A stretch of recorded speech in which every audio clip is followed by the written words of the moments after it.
Welcome, everyone. We are truly glad you can join us today. Now, I'd like to introduce Carol Chie and Daniel Weber, Public Affairs Specialists with the IRS, and on understanding federal taxes for small business. Carol and Daniel, take it away. Great, thank you. Good afternoon, everyone. Thank you to our community partner, NDI, for having us today. My name is Carol, and I also have my colleague, Daniel Weber, today joining me to share with you a basic summary of what you would need to know about successfully operating your business, as well as provide you some of the resources for additional information. Next slide, please. So again, I'm Carol. I'm with the communication team at the IRS for over 5 years now.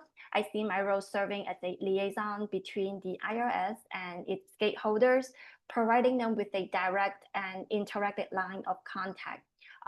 Through timely dissemination of IRS updates, publications, and tax tips, my goal is to foster informed decision-making and collaboration within the diverse landscape of tax outreach and education. So Daniel, would you also like to quickly introduce yourself?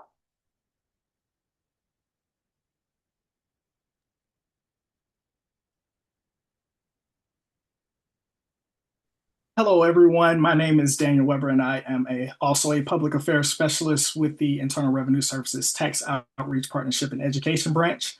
Prior to joining our branch, I served under the Taxpayer Services branch under the same position and role. And I'm just excited and happy to be here to share with you these tax tips and resources for small businesses. Okay, next slide, please.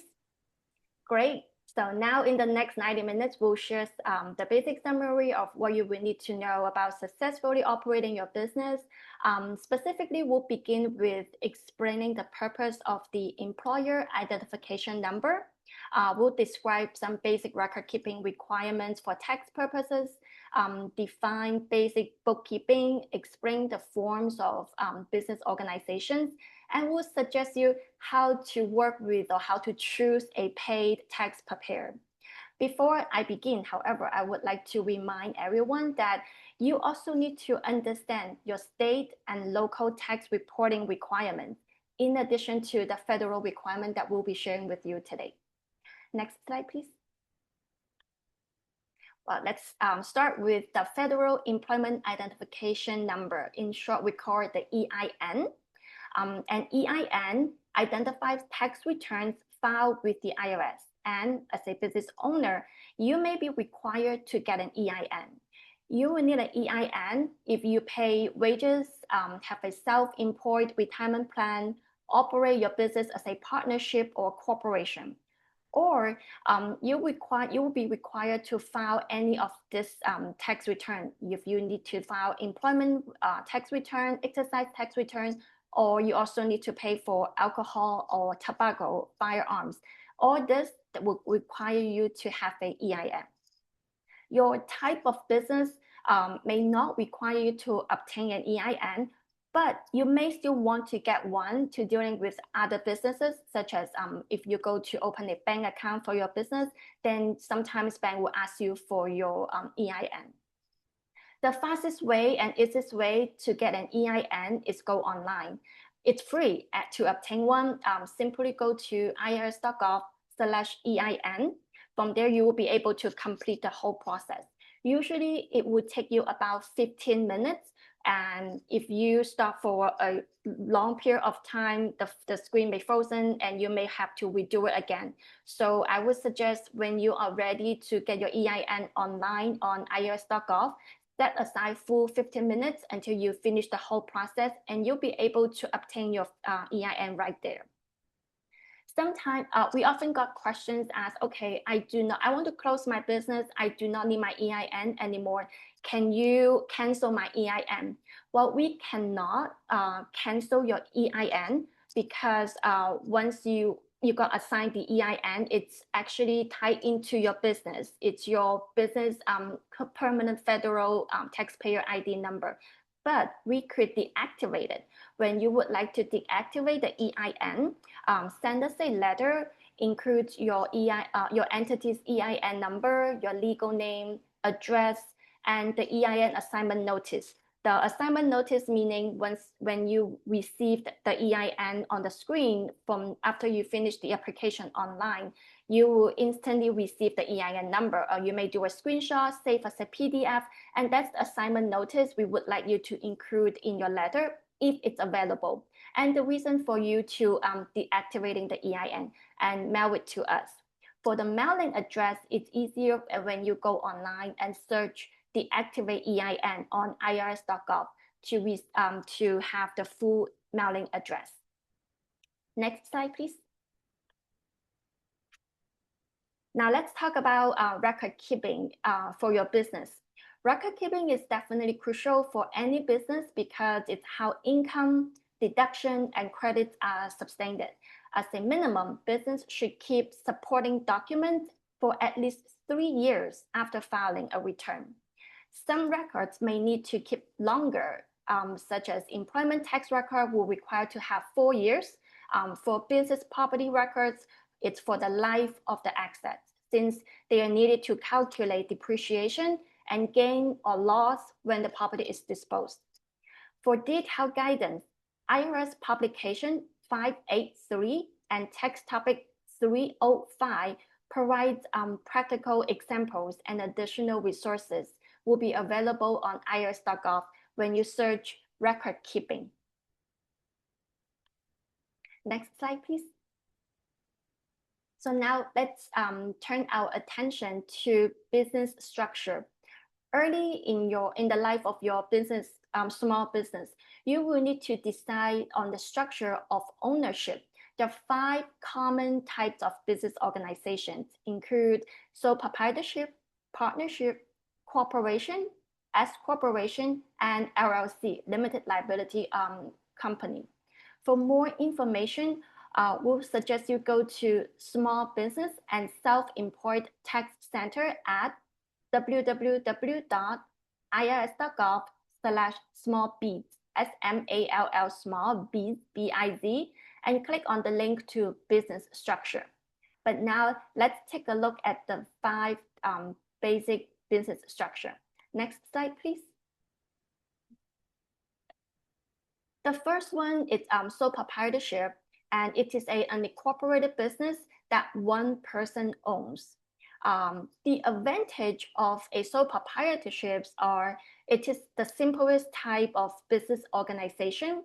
The sole owner of the business has absolute control over all decisions. The owner is not required to consult with anyone else to make decisions or changes. But the disadvantages of this business structure are the business does not exist apart from its owner, and it is the owner who assumes the risk of the business to the extent of all of his or her assets, even if the owner does not use his or her personal assets in the business. Additionally, the ability to finance the business, we call it capital, is limited to whatever the owner could come up with, including loans from financial institution or which the owner is personally responsible. A sole proprietor files his or her taxes using Schedule C, net profit from business. The Schedule C is included with the Form 1040 to report the profit or loss from operating the business. The sole proprietor also files Schedule SE, self-employment tax, to report the Social Security and Medicare taxes on net profits of the current year's threshold. If you would like to learn more about this organization structure, we suggest you take a look at Publication 334, Tax Guide for Small Business. Next one, please. The second type of business organization is a general partnership. A partnership is a relationship between 2 or more persons who come together to carry on a trade or business. Each person contributes money, property, labor, or skills, and each experts to share both in the profits and losses in the business. Any number of persons may join in a partnership. The advantage of a partnership are it is easy to organize, it has a definite legal status, and it may have a greater financial strength than sole proprietorship. But the first disadvantages is that decision authority now is divided. The other disadvantages would be the liability of the partnerships usually is unlimited unless otherwise stated in the partnership agreement. That is, each partner might be held liable for all the debt of the business. For example, if one partner does not exercise good judgment, that partner could cause not only the loss of the partnership's assets, but also the loss of the other partner's personal assets. Partnerships report profit or losses on Form 1065, U.S. Return of a Partnership Income. Form 1065 summarizes the business activities of the partnership. If you also like to learn more about this organization structure, IRS publication the publication 541, Partnerships, as well as the instruction to Form 1065 and 1040 will help you learn more about this organization structure. Next one, please. Moving forward, the third type that we're going to talk about is corporation. Corporations are treated by the law as a legal entity. That is, the corporation has a life separate from its owners and has rights and duties of its own. The owner of a corporation, known as stockholder, shareholder, and it may be worth nothing. One person can be the sole shareholder of a corporation. Managers of a corporation may or may not be the shareholders. Forming a corporation involves the transfer of money or property or both by the prospective shareholder in exchange for capital stock in the corporation. For purpose of federal income tax, corporations include associations, joint stock companies, and trusts, as well as partnerships that operate as associations or corporations. Now let's take a look at some advantage and disadvantage of running a corporation. The good thing is a corporation are the stockholders have limited liability for the debt and action. Transfer ownership is easy. Raising capital in expanding the business might be easier. The disadvantages is subject to tax on its income at the corporate level. And when the income is distributed as dividends, that income is taxed again at the shareholder level. So it is wise to consult an accountant and an attorney specializing in corporate law, as corporations might be just a bit more difficult and expensive to organize than other business structure. Additionally, the corporate chapter filed with the Secretary of your state restricts the type of business activity and is subject to many state and federal control. So if you would like to learn more about this structure, publication 542, Corporation for more information, that's the publication will help you learn more about corporation. Next slide. So we're going to talk about the other type, which is S corporation.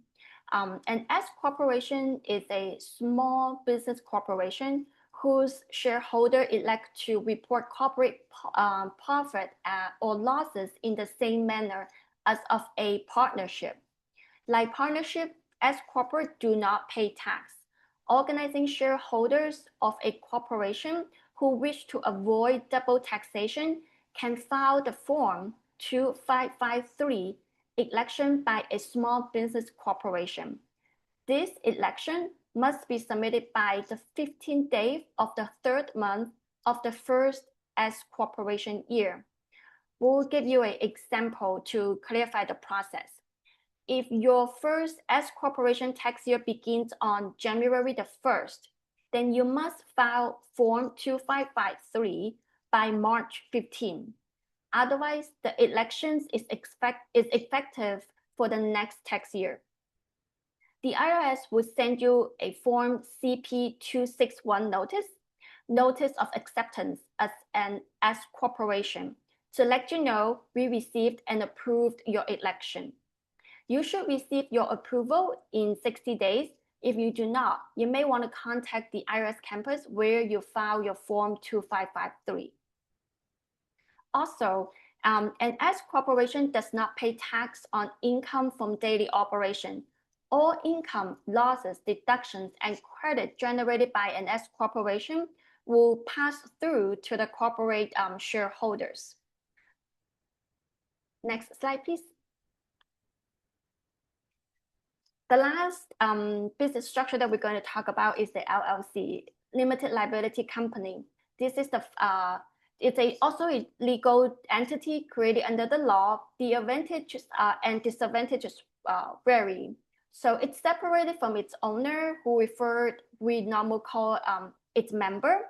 It's popular because members are personally protected against the LLC debt.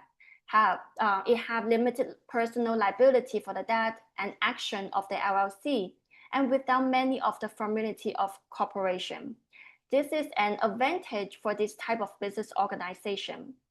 Other features of LLCs are more like partnership, providing management flexibility and the benefits of flow-through taxation.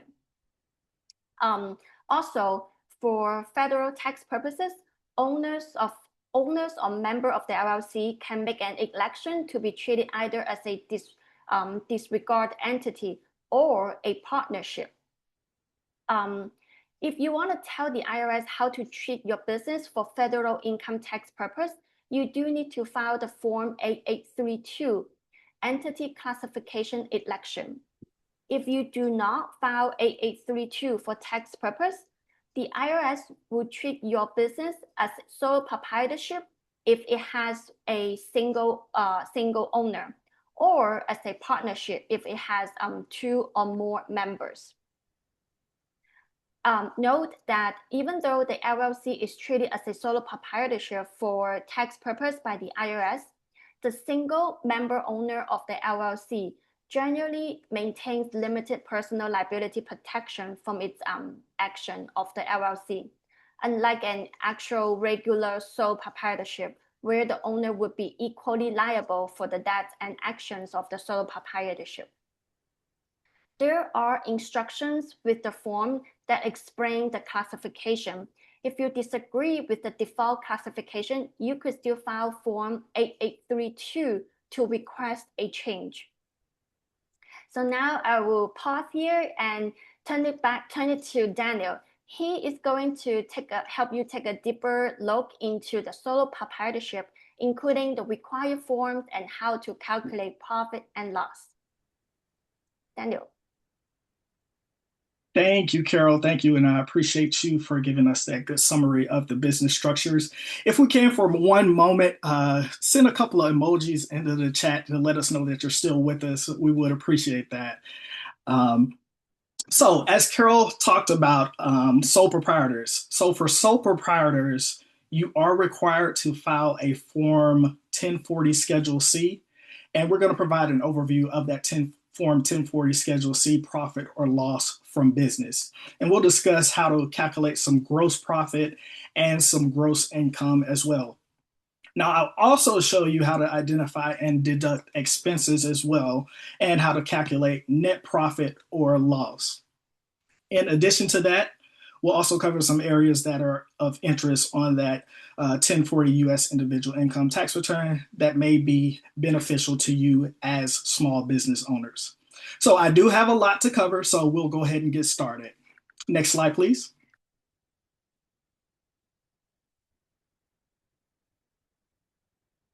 So on your screen, you'll see an image of the Form 1040 Schedule C, profit or loss from business. Now, although there are 2 official label parts on the form, I'd like to acknowledge 5 different areas. Now, the first area I'd like to bring your attention to is the entity information portion. Secondly, I'd like to draw your attention to the part that's labeled Part 1, income. The next portion is officially labeled Part 2, expenses. The fourth area is where you'll focus on the business use of income. And lastly, the last portion is the net income loss portion. Now we'll take a little more deeper dive into the details of the Form 1040 Schedule C. Next slide, please. First, I want to give you a heads up on some terms that we'll be discussing in the next few slides, and they include gross receipts and returns and allowances. They'll also include cost of goods sold, gross profit and gross income, bartering, expenses, and net profit or loss. Next slide, please. Now, in order to complete a Schedule C, you'll first have to fill in standard information about yourself and your business. As you can see on your screen, an image of the Form Schedule C, the first portion for the entity portion that I just talked about. It includes your identifying information like your name, your business type, and your method of accounting. Now, you'll also notice that there's a place for you to enter a principal business or professional activity code, and that's on line B, as you can see, that is bordered. Keep in mind, these codes are based on the North American Industry Classification System, and the Schedule C instructions contain a list of the 6-digit codes. Now, if any part of your gross receipts is from the sale of products, then you'll need to know all the terms that I'm about to discuss on the next slide. Next slide, please. So for part one, income, we're going to focus on gross receipts and return and allowances, cost of goods sold, and gross profit and gross income. Next slide, please. So the first term, gross receipts, that is the income that a business receives from the sale of its products or services. An example of gross receipts is if a clothing store sells $45,000 in clothes and $35,000 in hats. It will then have a total of $75,000 in gross receipts. Now let's talk about returns and allowances. Returns and allowances include cash or credit refunds that you make to customers, rebates, and other allowances that are off of the actual sales price. Now keep in mind, individuals or small businesses who don't make or buy products for resale as part of their business don't have returns or allowances to deduct from their gross receipts. Next slide, please. Now let's shift gears to talk about the cost of goods sold. So cost of goods sold is the cost to a business to buy or to make the product that is sold. It's easy to calculate the cost of goods sold if you sell all of your merchandise during the same year. However, some of your sales will probably be from inventory that you carried over from earlier years, and you will probably have inventory left unsold at the end of the year. Now, in order to calculate the cost of goods sold, you'll need to start with the cost of inventory on hand at the beginning of the year. You'll need to add the cost of additional goods purchased or manufactured during the year, and you'll need to subtract the cost of any merchandise withdrawn from personal use. For example, if you are a grocer, then food that a grocer may take home, they may need to deduct that. Or if you are a garage owner, then you'll need to deduct any gasoline that you may give to your relatives. You need to factor all of these calculations in order to process your cost of goods sold. And the result of that is the cost of that item that will be available for sale during that year. Then you'll subtract the value of all of that inventory at the end of the year. And of course, this will give you the cost of goods sold. On your screen, you'll see that calculation for the cost of goods sold. And you can find additional information on the cost of goods sold in part 3 of your Schedule C instructions. Next slide, please. Now let's talk about gross profit. So to calculate the gross profit, you'll first need to subtract the returns and allowances from the total gross receipts. Then you'll subtract the goods of sold from that difference. Then you'll add other income, and this includes bartering income. Now let's talk about gross income. Gross income is simply the sum of gross profit and other income. And the instructions on Schedule C will provide you additional details of what is considered as other income. Next slide, please.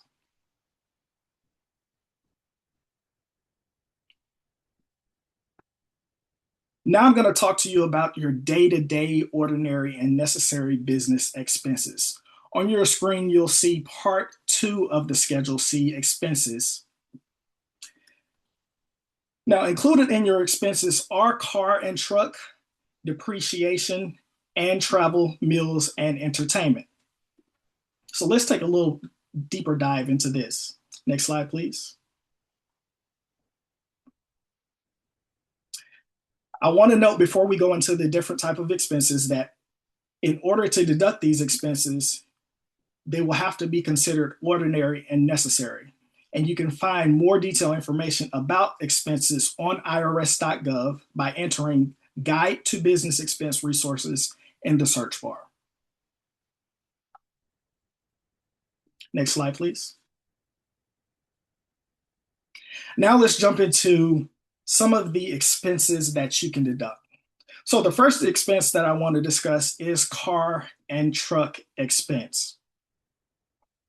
Now, if you use your car for business only, then you may base your deduction on the full cost of operating it.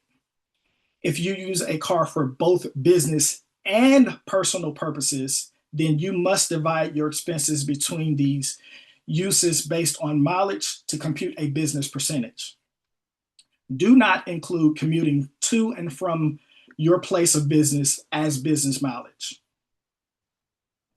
Now, you may want to take a deduction from your actual business expenses for the car, or use a standard mileage rate.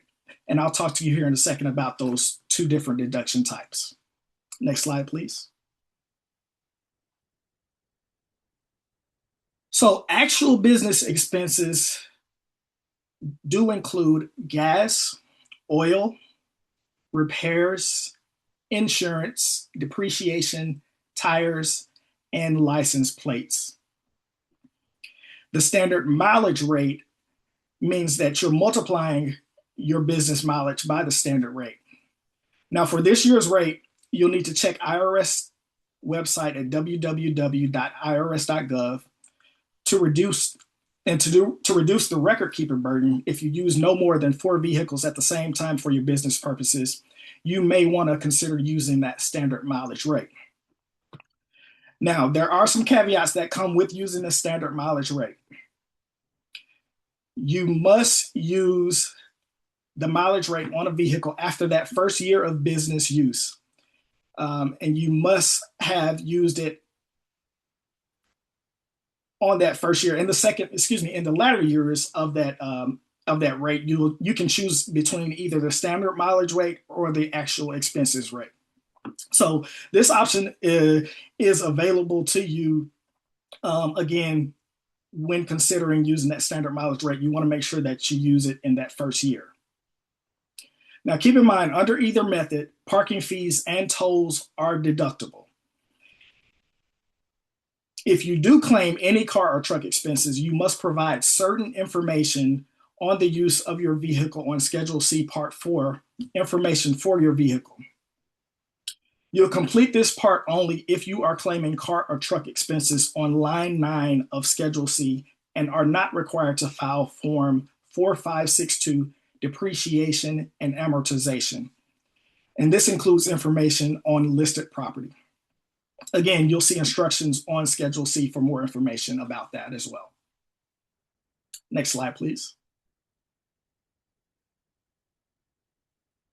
Now, I do want to point out that the standard mileage rate for the use of a car, which includes vans, pickups, or panel trucks, went up this year beginning in January 1st, 2026, from 70 cents per mile to 72.5 cents per mile for all miles of business use. Now, these rates do apply to electric and hybrid electric automobiles, as well as gasoline and diesel powered vehicles as well. Next slide, please. And speaking of the business standard mileage rate, here's a brief slide on the gig economy. Now, I'm not sure if any of you are familiar with the gig economy, but it is taxable. It is a taxable business. So if you earn income as a rideshare driver, rental host, or online seller, then your business is part of what we call the gig economy. Now, that gig economy, also called sharing economy or access economy, is an activity where people earn income providing on-demand work, services, or goods, and often is through a digital platform like an app or a website. We do have more information on irs.gov if you do type in IRS Gig Economy Tax Center. And a great resource for that is publication 5369. Next slide, please. Now let's take a look at depreciation as an expense. So depreciation is the annual deduction allowed to recover the cost or the other basis of a business or investment property having a useful life substantially beyond the tax year. Depreciation starts when you first use the property in your business or to produce income, and it ends when you take the property out of service, deduct all your depreciable costs or other basis, or no longer use the property in your business or to produce income. You cannot depreciate land, inventory, or property that you placed in service and disposed of in that same tax year. Next slide, please. Now, there are two main methods of depreciation that I want to draw your attention to, and that is the modified accelerated cost recovery system and the Section 179 deduction. The method for depreciating most tangible property, that is property that you can see or touch, is the modified accelerated cost recovery system, and is commonly referred to by the initials of MACRS. The general rule of Section 179 allows taxpayers other than trusts, estates, and certain non-corporate leasers to elect to expense rather than capitalize and depreciate that cost of the 179 property that they purchase and place in service during the taxable year.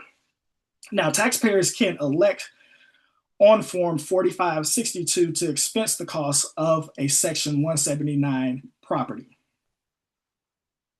The deduction amount of the elected Section 179 expense that can be deducted in any taxable year is limited to the aggregate amount of taxable income for such taxable year that is derived from the active conduct by the taxpayer of any trade or business.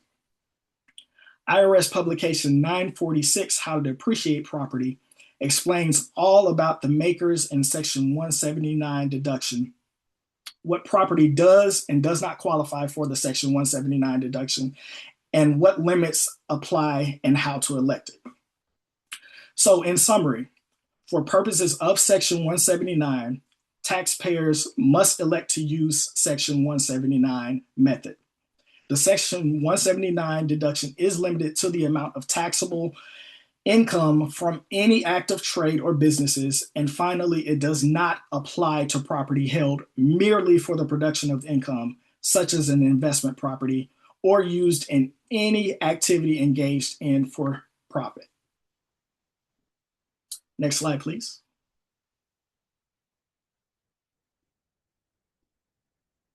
So let's talk about the depreciation and the TCJA, which is what we refer to as Tax Cut and Jobs Act of 2017. So there are a couple of changes to expensing and depreciation. So to give you a little background, the Tax Cuts and Jobs Act passed in December of 2017 made several significant changes to tax law which affect individuals and businesses. For example, the TCJA of 2017 modified Section 179 for tax years beginning after December 31st, 2017. The new tax law increases the maximum amount that a taxpayer may expense under Code 179 to $1 million and increases the phase-out threshold, also known as the investment limitation amount, to $2,500,000. Now, the $25,000 limit for sport utility vehicles still remains unchanged under the TCJA. Now, these amounts are indexed for inflation for tax years beginning after 2018. Now, the TCJA of 2017 also made changes to the additional first-year depreciation deduction, which is often referred to as bonus depreciation. Unlike 179, which is subject to the taxpayers make an election, bonus depreciation is mandatory unless taxpayers opt out.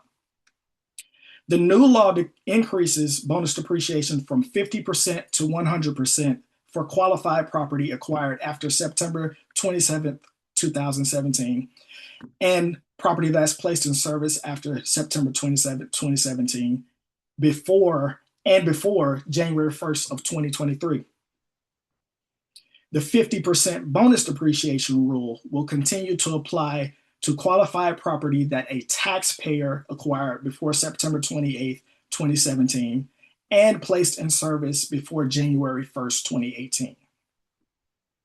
Now note the TCJA of 2017 also increases the depreciation limitations for passenger automobiles used more than 50% for business purposes and placed in service after 2017, depending on whether bonus depreciation was claimed. If bonus depreciation is not claimed, depreciation is limited to $10,000 in a year. It's limited to $16,000 in a year, in the second year, and $9,600 in year 3. For all subsequent years, it's limited to $5,760. If bonus depreciation is claimed, the depreciation limit for passenger automobiles acquired after December 27, 2017, and placed in service after 2017 is $18,000 for year 1, $16,000 in year 2, and $9,600 in year 3. And again, for all subsequent years, it's $5,760. These amounts have been adjusted for inflation after tax year 2018. Additionally, the TCJA of 2017 expands the definition of Code Section 179 property to include certain depreciable tangible personal property. It is used predominantly to furnish lodging or in connection with furnishing lodging, and expands the definition of qualified real property eligible for Code Section 179 expensing. This includes any of the following improvements. If you're making improvements to roofs, heating, ventilation, and air conditioning property. It also includes fire protection and alarm systems and security systems to non-residential real property that's placed in service after the date such as the date that the property was first placed in service. A good resource for depreciation and amortization is Form 4562 instructions. It'll provide general guidance on how to claim deduction for depreciation and amortization, how to make the election under the 179 to expense certain property, and it provides information on business investment use of automobiles and other listed property. Next slide. Now let's go on and talk about the third and fourth expenses that I want to draw to your attention. And those are those for legal and professional services and office expenses. Now, included in these expenses are fees that are charged by accountants and attorneys that are ordinary and necessary expenses directly related to operating your business. Also included are fees for tax advice related to your business and for preparation of the tax forms related to your business. In addition, under the category of office expense, include expenses for office supplies and postage. Next slide, please.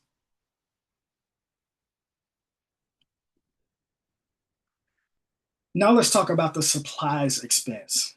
Now, in most cases, you can deduct the cost of materials and supplies only to the extent that you consumed and used them in your business during the tax year, unless you deducted them in the prior tax year. Now, you can also deduct the cost of books, professional instruments, equipment, etc. If you normally use them within a year, then these are eligible for deduction. If the usefulness, however, extends substantially beyond the year, you must generally recover their costs through depreciation. Next slide, please.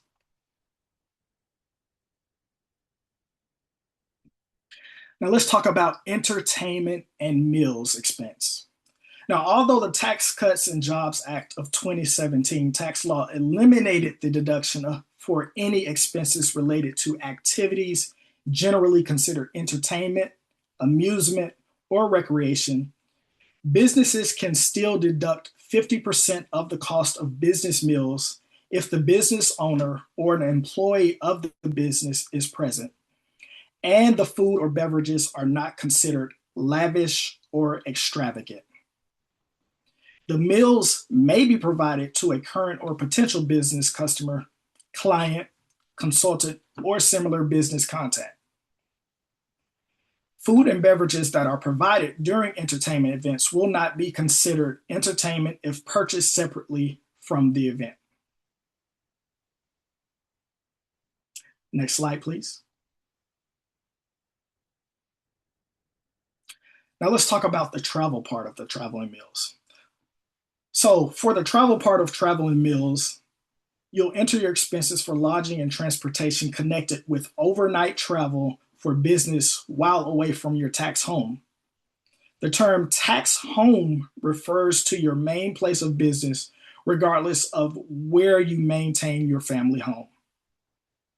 For the meals expenses, enter your total deductible business meal expenses.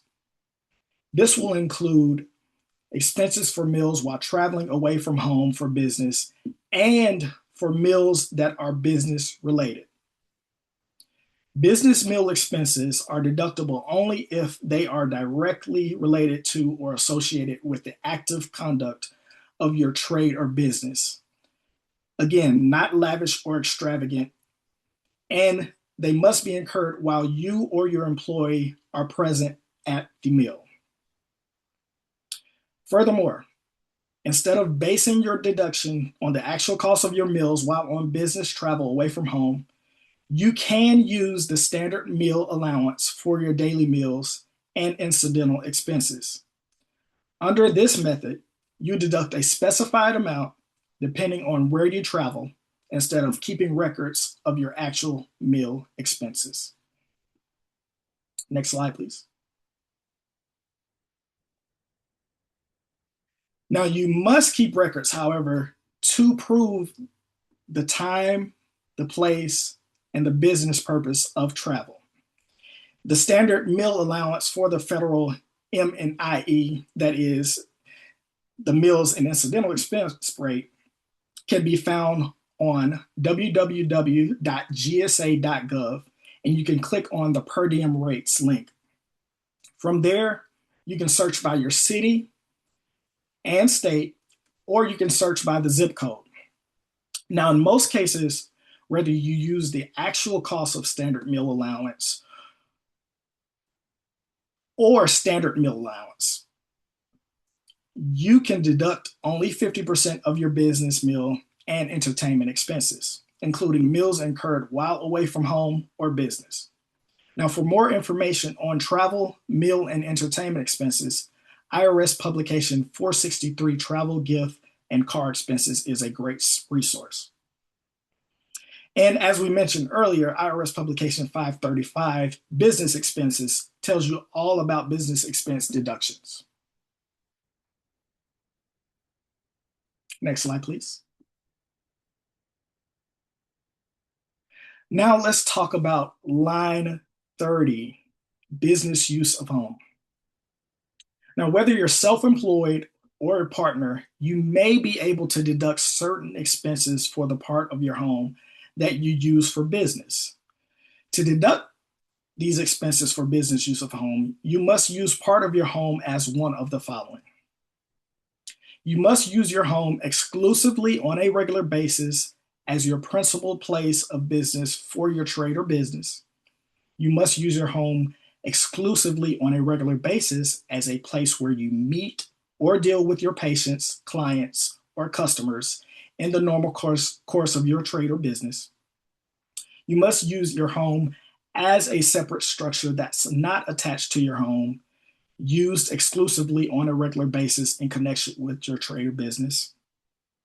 And you must use your home on a regular basis for storage of inventory or product samples used in your trade or business of selling products at retail or wholesale, so long as your home is the sole fixed location of such trade or business. And also, you must use your home for rental use or as a daycare facility.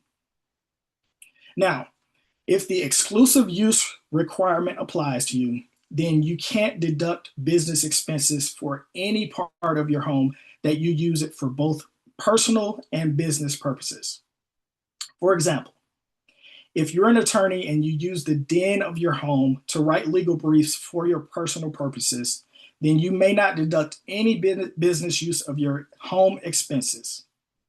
Further, under the principal place of business test, you must determine that your home is the principal place of your trade or business after considering where you perform your most important business activities and where you spend most of your business activity time in order to deduct those expenses from the business use of your home.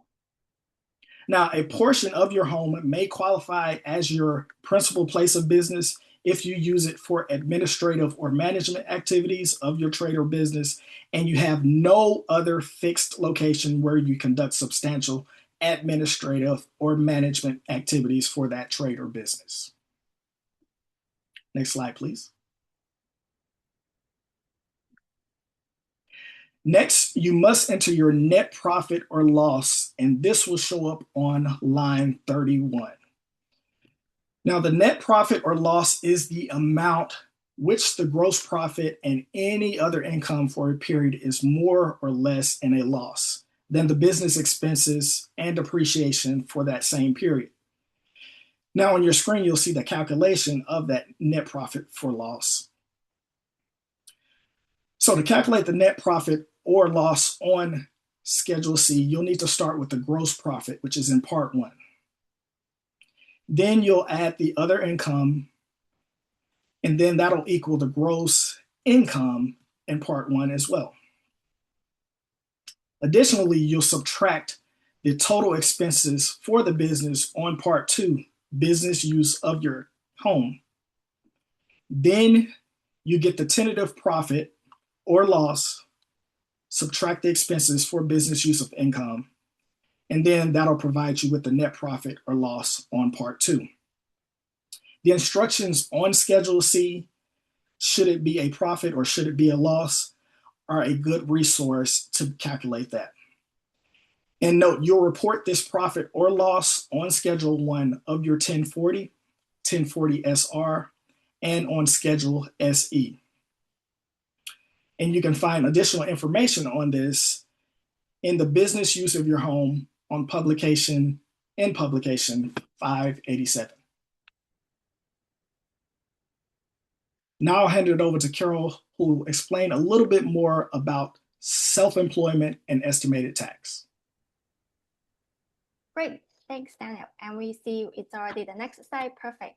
So we'll turn our attention to self-employment tax and estimated tax right now.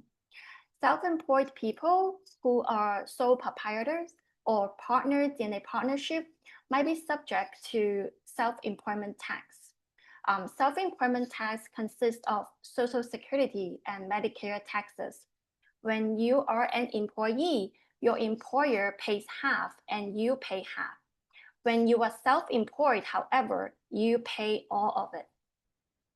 If your net profit from self-employment is $400 or more, then you must file Form 1040 Schedule SE self-employment tax. The IRS urges all employees, including those with other sources of income, such as self-employment, to check their withholding. This will help them avoid unexpected year-end tax bill and possibly a penalty in the future. The easiest way to do this is to use tax withholding estimator on irs.gov. Next one, please. When you self-employed, you may also need to pay what is called estimated tax. When you work for someone else, they withhold federal taxes from your pay throughout the year. When you are self-employed, you take care of this by paying estimated taxes throughout the year. Estimated tax payments are used to make payments against any self-employment tax and income tax liability you will have at the end of the year that are associated with your business. Publication 505, Tax Withholding and Estimated Tax, has more details, including worksheets and examples, to help taxpayers figure out whether they should pay estimated tax. Form 1040-ES, Estimated Tax for Individuals, can also help taxpayers figure these payments simply and accurately.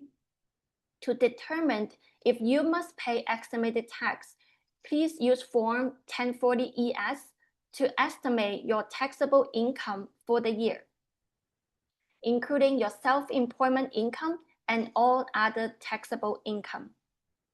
You generally must make estimated tax payments if you expect to owe taxes, including self-employment tax of $1,000 or more when you file your return. For more information on estimated tax, please take a look at the publication 515, Tax Withholding and Estimated Tax. Making estimated tax payment is easy now that most of the paperwork has been eliminated. The Electronic Federal Tax Payment System, we call it EFTPS, Electronic Federal Tax Payment System, will make it possible to pay online or over the phone through IRS Direct Pay Online.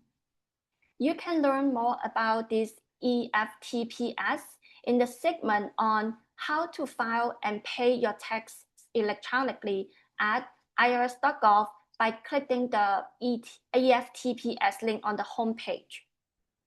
Or you could simply remember this link, www.eftps.gov. Again, it's eftps.gov. Now, let's review some of the common mistakes or errors that small business owners often make. We have a couple of advice for you on those mistakes. The first one is we would like to remind you that you should avoid the mistake of filing your tax return late. Just like individual returns, business tax returns must be filed in a timely manner. Some small business owners don't file because they simply can't pay the tax balance due on their individual business or payroll returns. But we would suggest you that you should still file even you cannot afford to pay your taxes. The second one, not or late paying or understanding the estimated taxes.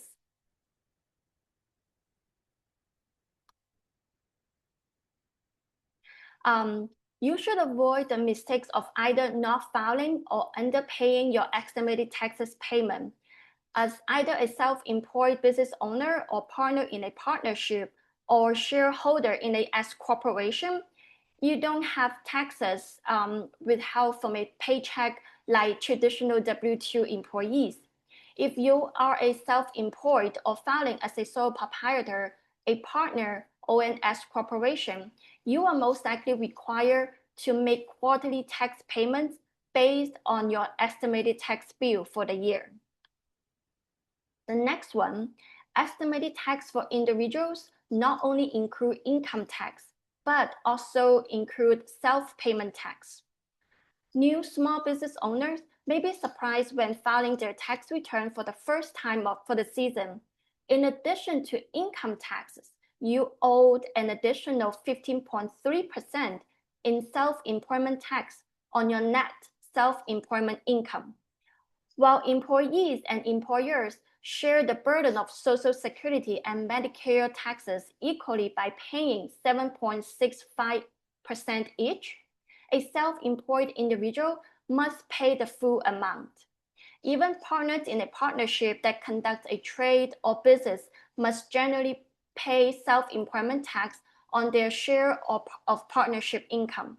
This is how people who aren't employees get Social Security and Medicare coverage when they become eligible for it. The next common mistake is some small business owners make the mistake by treating workers who should be employees on payroll as independent contractor. This is a common way small business owners get into trouble with the government by avoiding their responsibility as employers.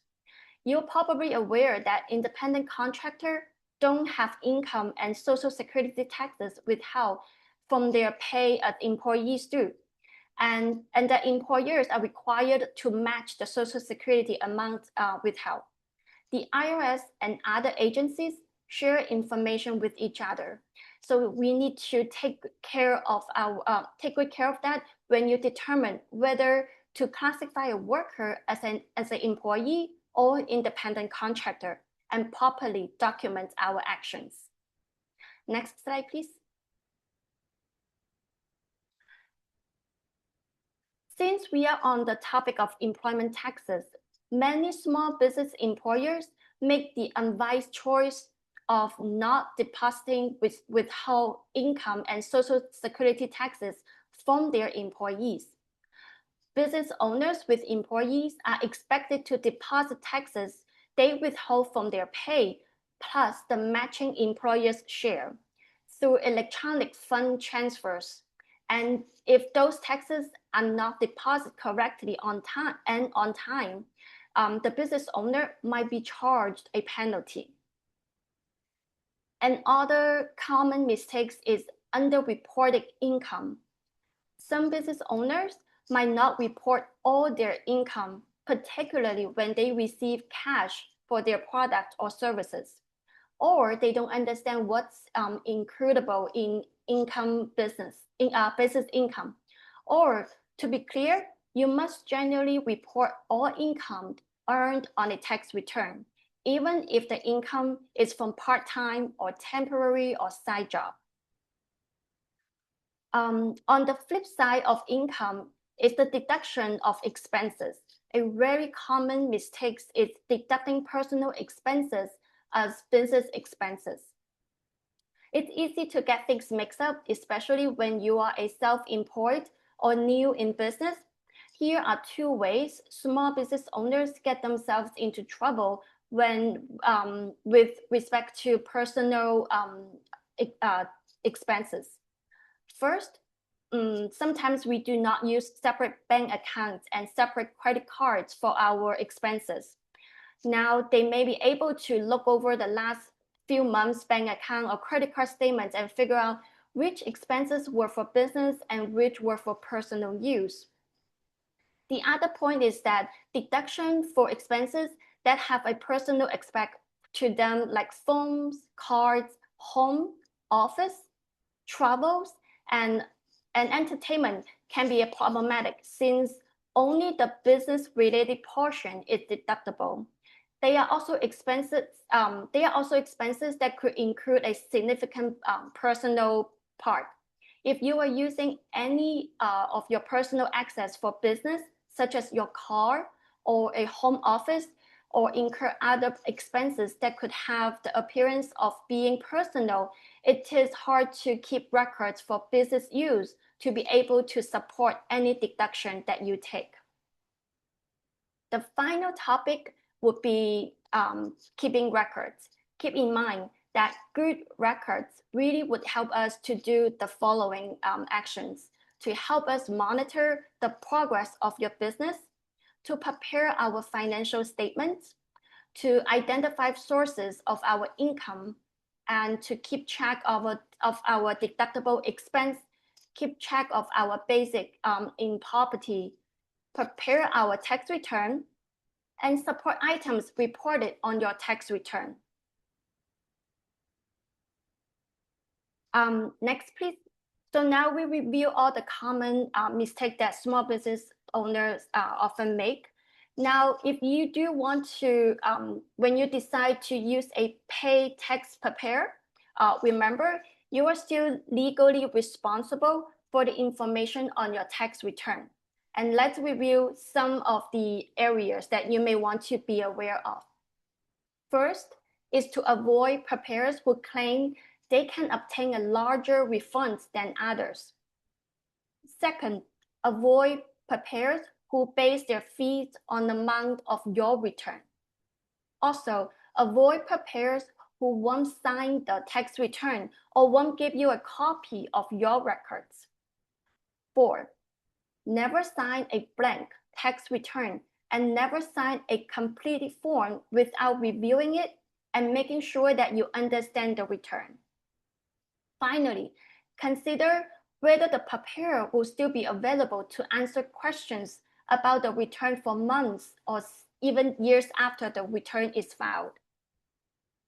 The IRS now has a registration and certification process for preparers to ensure that you are working with an honest and good repetition preparer.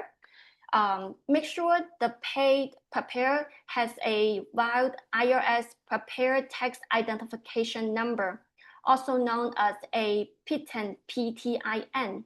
All preparers, whatever their professional designation, must have a valid PTIN number, PTIN.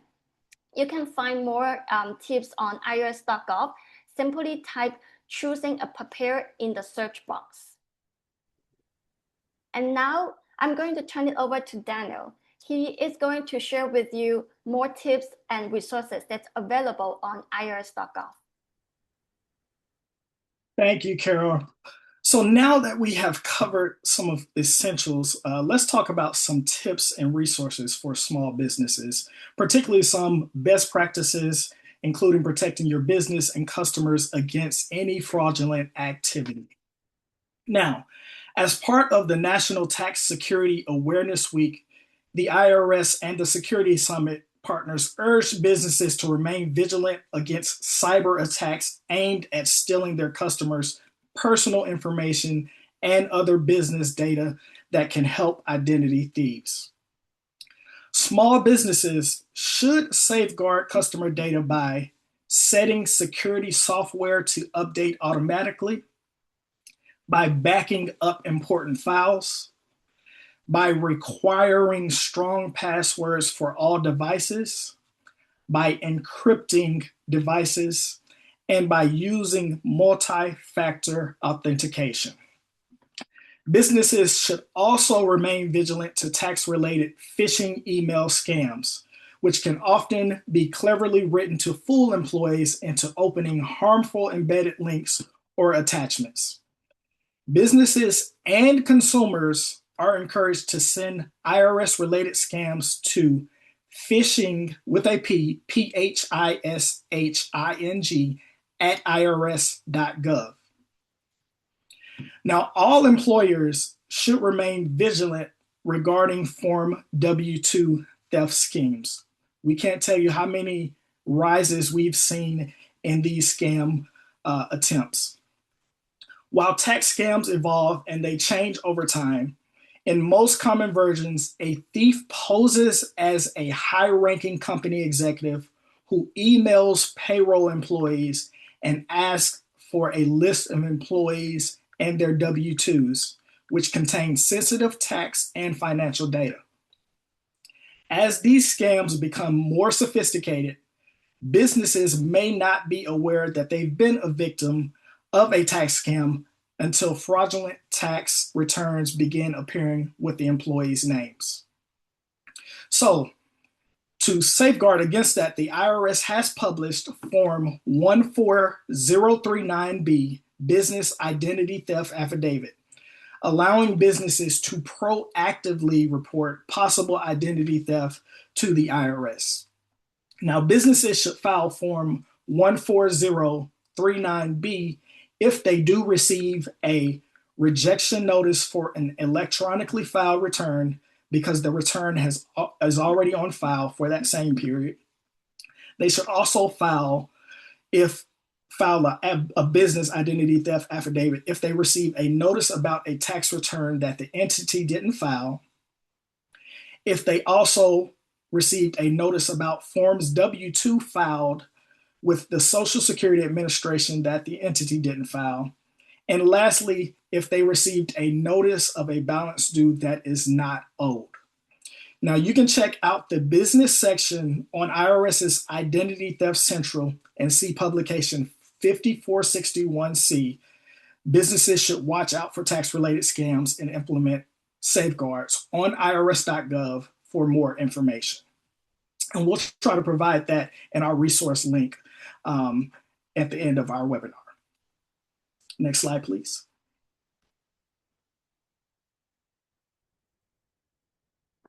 Now let's do a quick recap of what we've discussed so far. So far we reviewed the basics of Schedule C. We included what business owners need to know to determine that gross profit and income.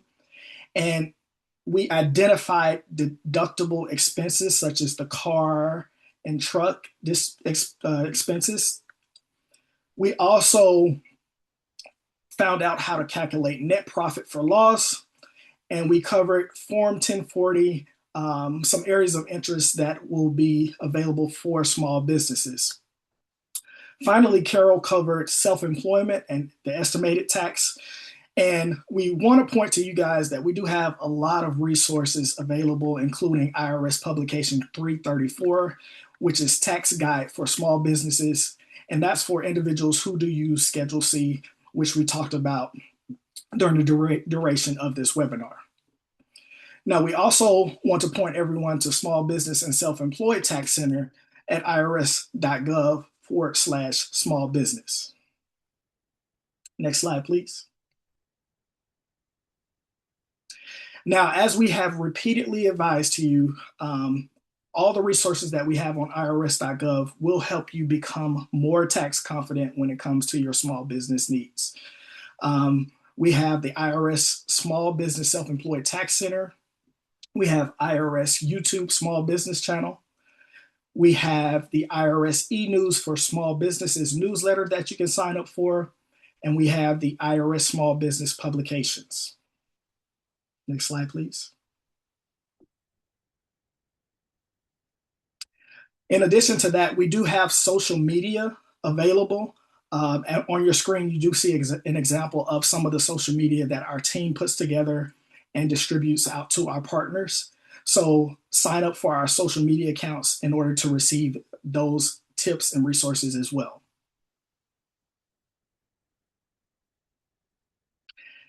Now, Carol, can you take us on a journey, a roadmap of what we've discovered so far, and a roadmap of what a small business will need in order to become successful? Sure. So on our screen is a map of the topics and resources that we have available when having a small business. The life cycle begins with starting a business. Our resources provide basic federal tax information for anyone looking to start a business and includes a checklist to help make basic business decisions. After learning the basics of starting a business, the focus shifts to the business structure. This section provides insight into choose the right form of business entity to establish. The business structure determines the type of business income tax return forms that must be filed. Next up is actually operating a business. This section provides tools and tips on how to get an employer identification number, keep good records, and how to file and pay your taxes. Lastly, we have a section that covers how to close a business. We provide you with the blueprint on how to properly close your business from a federal tax perspective. This includes taking care of employees, the forms to file, and the records that you may have to hold on to. Next slide, please. The Small Business and Self-Employment Tax Center Hub house everything. And here is the screenshot on your screen, www.irs.gov/smallbeats. That's our Small Business and Self-Employed Tax Center Hub. From information about the different business structures to general business topics. Next slide, please. Right now on our screen, it's the screenshot of our Small Business Webinars webpage. We offer webinars for small businesses. You can always type into the search box webinars for small businesses to view any upcoming webinar opportunities and register. Daniel, would you like to share a bit more other resources?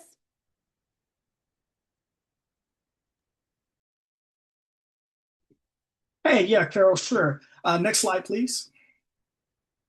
So on your screen, you are seeing a view of IRS videos on YouTube.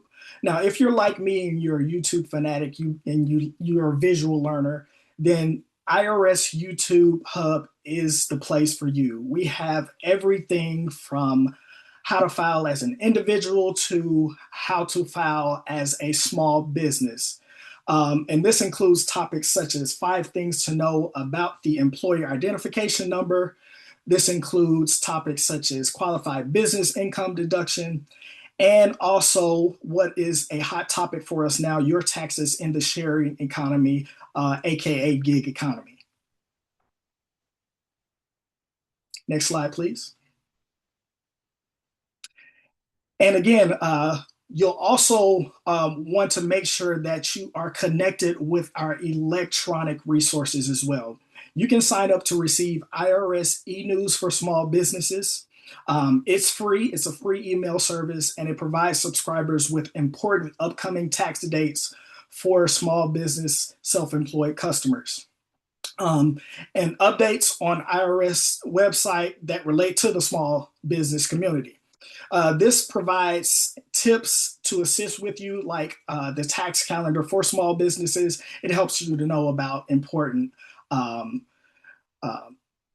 estimated tax payment dates that may be upcoming, and to help you stay abreast on any deadlines that you may need to be familiar with as a small business owner.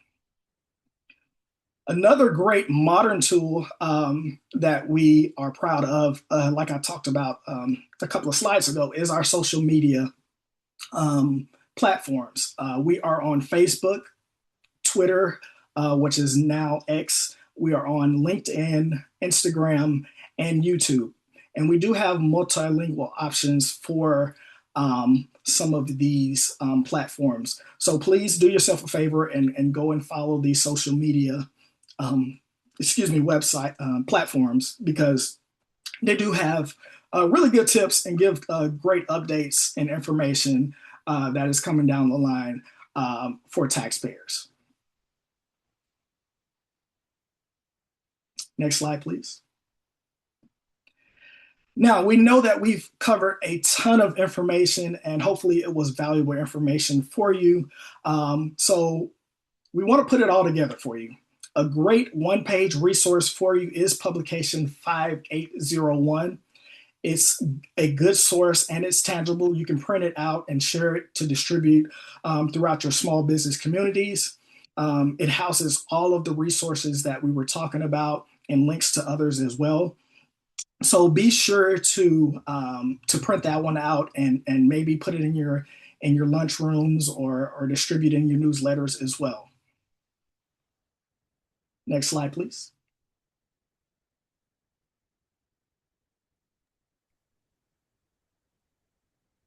Well, I know that it's towards the end of our webinar today, but before we wrap up and before we have Daniel start answering some of the questions that we received, I just want to quickly remind everyone that the filing season, 2026 filing season is underway.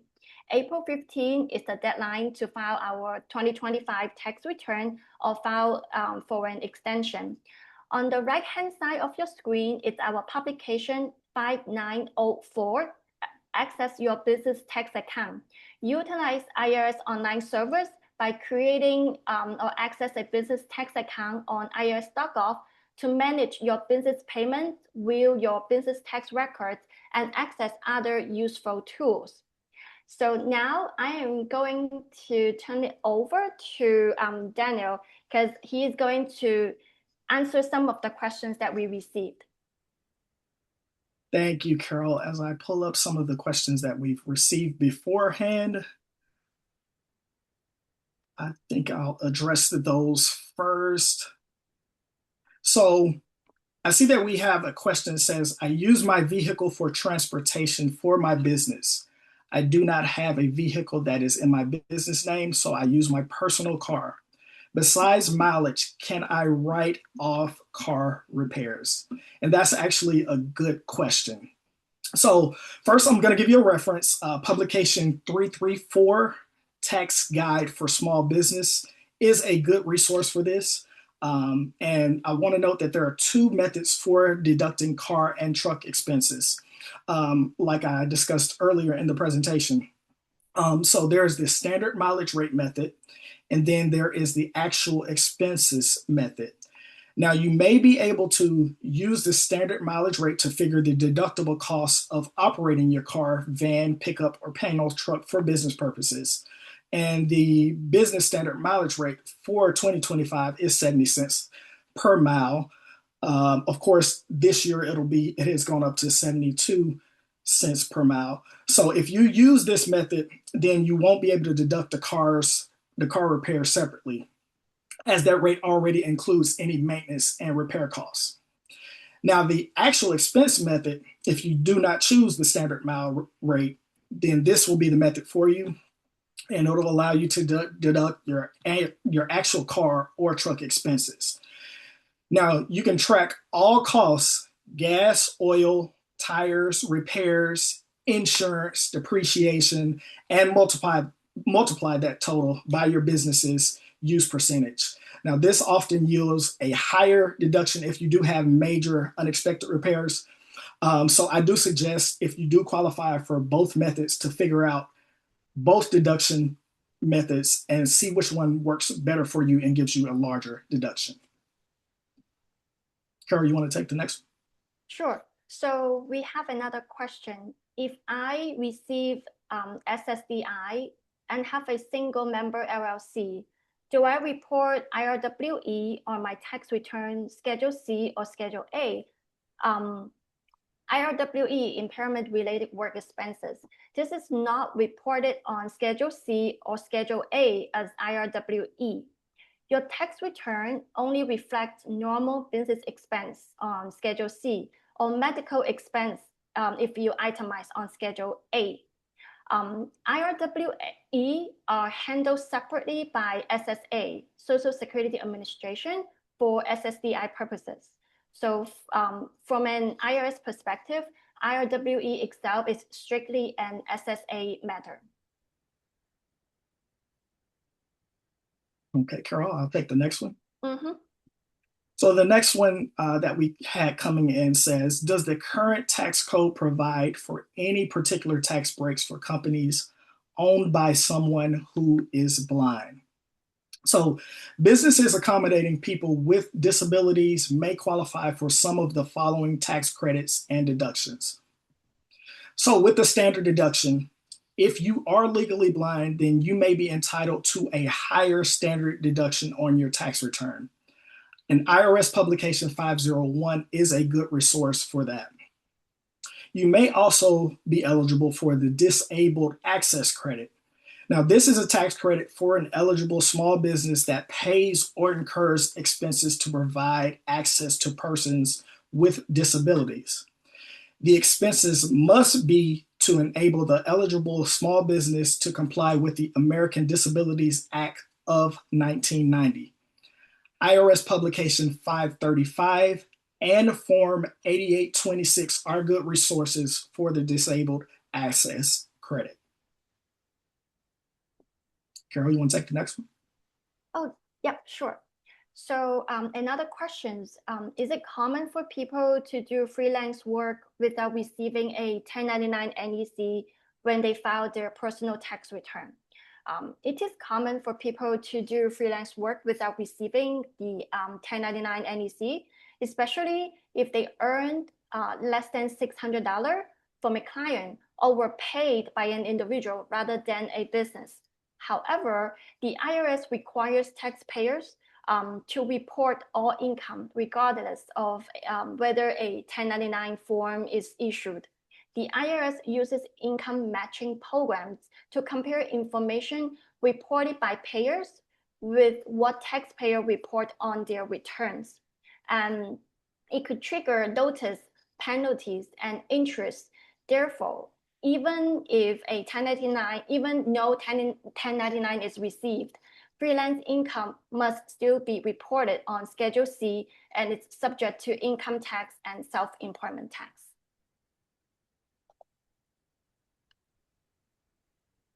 Daniel, would you like to take the last one?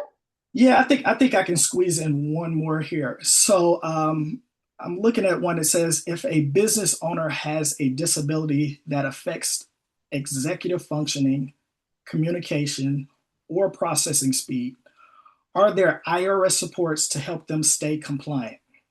So for this one, I'll refer you to IRS Publication 3966, Living and Working with Disabilities.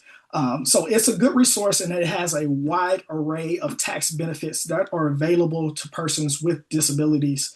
And it ranges from the standard deductions, which I just talked about, and exemptions for businesses and itemized deductions and credits.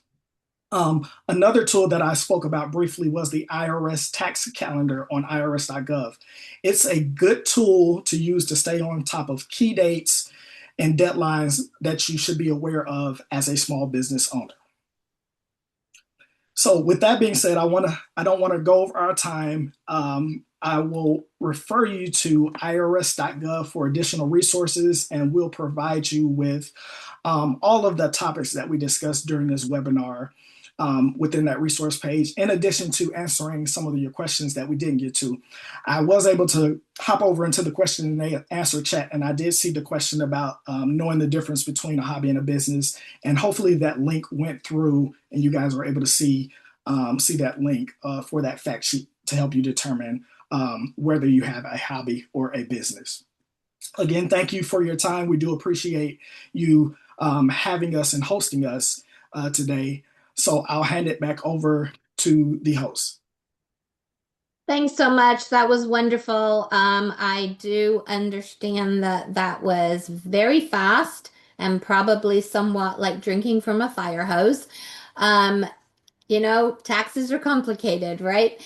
So please understand that we will get your questions answered. We will get Carol and Daniel to take a look at everything you've asked, both in the chat and in the Q&A. We will get that sent out to you. And of course, the recording will be available. as soon as we get that out as well. You'll all receive a post email from this event, which will tell you all the things you need to know. So just don't expect that tomorrow. It'll be coming to you in a couple of weeks once we've already got everything done and sorted and the answers. So I know we're out of time. Again, Daniel, Carol, thank you so much. Thank you to our interpreters. And thank you to all of our audience for such great questions. And again, we will get that back. On your screen, you also will see a QR code for our satisfaction survey. We do listen and try to bring you what you need to know. So please do give us the feedback on that and let us know how it went and what else you would like to hear from us. So with that, thank you to everybody, and we will conclude.